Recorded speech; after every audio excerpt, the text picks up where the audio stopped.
தமிழ் இன உணர்வுள்ள மக்களுக்கு ராமபக்த ஸ்ரீனிவாசன் வழக்கறிஞருடைய அன்பு வணக்கம். எனது அருமை சொந்தங்களே, நாம் அனைவரும் இந்திய அரசியலமைப்பு சட்டத்தை பின்பற்றும் செயலையே செய்ய வேண்டும்.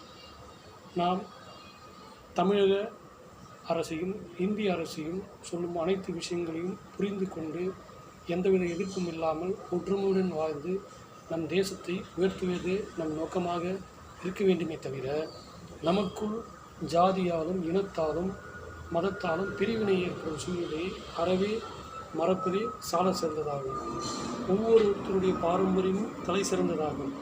ஆக எதை பற்றியும் தாழ்த்துவதோ எதை பற்றியும் குறை சொல்வதோ எந்த ஒரு விஷயத்துக்காகவும் வன்முறையை கையாள்வது எந்த விதத்திலும் இந்திய அரசியலமைப்பு சட்டத்திற்கு உகந்ததல்ல. ஆக அனைத்து தமிழின உறவுகளே, நாம் அனைவரும் இந்திய அரசியலமைப்பு சட்டத்தை பின்பற்றி செயல்படுவோம். ஜெயலலிதா.